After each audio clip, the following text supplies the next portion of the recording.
Today, I'm sharing a case story of a client who needed to de-stress her team. The problem was that she too was stressed or worn out.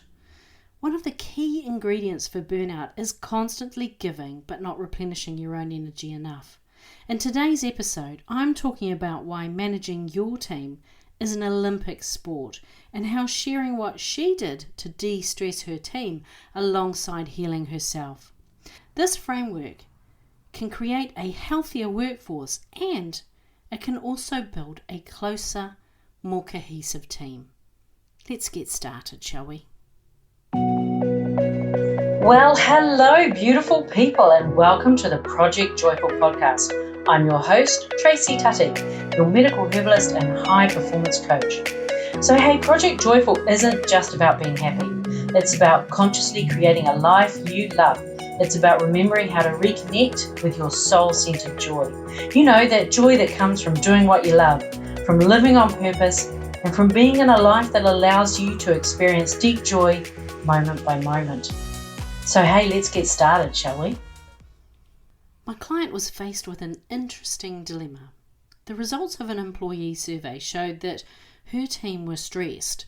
Not just one or two members, the majority of her team reported high levels of stress. Get it sorted, she was told. Her dilemma? Like her team, she was exhausted. What she needed was 2 to 3 weeks away from the office, properly away from the office. No checking her phone, no checking her email. Think back to the last time you took at least a week's leave from work. How many days did it take before work things stopped filtering into your mind? 1 day? 2 days? More than a week? If you're finding it takes more than 2 days for work thoughts to dissipate, take a look at how you're managing your downtime and your active recovery time. Be really honest with yourself. If you're taking a day out each week, let's say it's a Sunday, do you spend any time on that day checking something or planning something or reaching out in relation to work? Don't make the mistake of thinking it's okay, it's only an hour. Your mind doesn't work like that. 1 hour of conscious time puts you back in work mode for the rest of the day. Active recovery requires psychological as well as physical space. Psychological space requires a minimum of 24 hours without any work thoughts. You need to train yourself to do this. Master it, and your productivity and creativity will soar. But back to my client's dilemma. Our manager knows she needs to be there for her team. She knows she needs to be talking to them about self-care practices, helping them to create the space for self-care in the working day. She needs to role model it. She needs to coach her outside work hours workers to claim back that time for other things that matter. Family, health, joy-fueling pursuits. She needs to create a schedule for time off with her team. How much energy will all this take? A lot. How much energy does she have to give? Not much. And here's the rub. You can't give more than you have. Your own subconscious safety mechanisms will kick in. Your mind will allow you to create emotional distance, a numbness within. This is your body dialing down input so it can focus on recovery. But your team will call it, my manager doesn't care about me. She's unresponsive.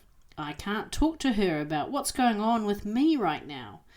Managing a team of people is an Olympic sport requiring the energy, strength and resilience of a professional athlete. Your performance in the field needs to be reflected on.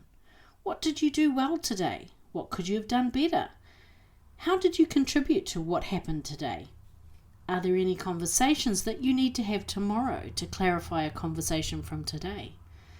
Are there any emerging behaviours in your team that need to be addressed? Then there's the energy necessary for the softer skills of leadership, being present for your team, encouraging, cheerleading, holding the standard, making decisions, role modelling the way. How's your manager's toolkit? Were there any difficult conversations you avoided today?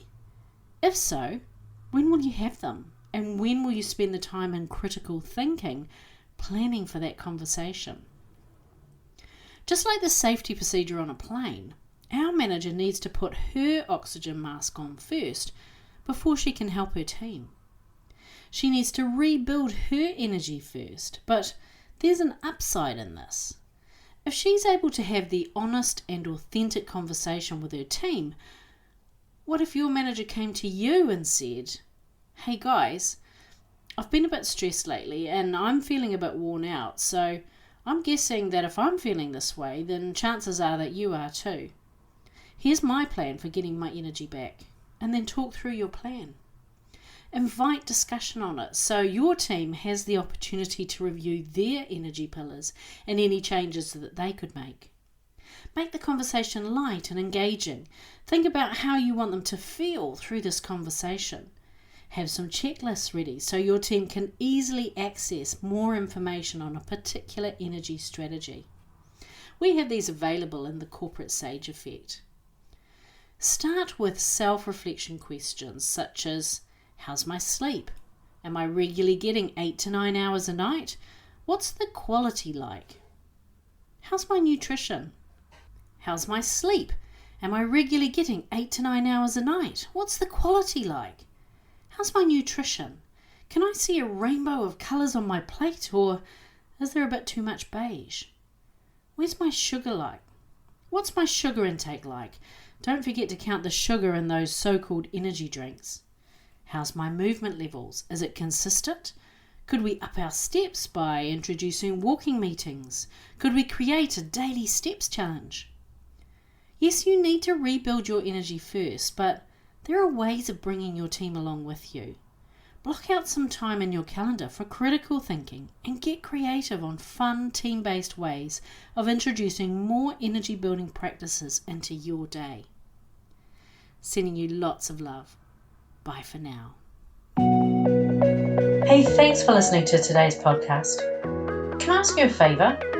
If our conversation spoke to you today, could you please take a moment to leave a 5-star review? Your review will help people discover this podcast, and together we can create a world where there's even more love and more laughter. And if you want to hear more from the Project Joyful podcast, just click the subscribe button. Bye for now.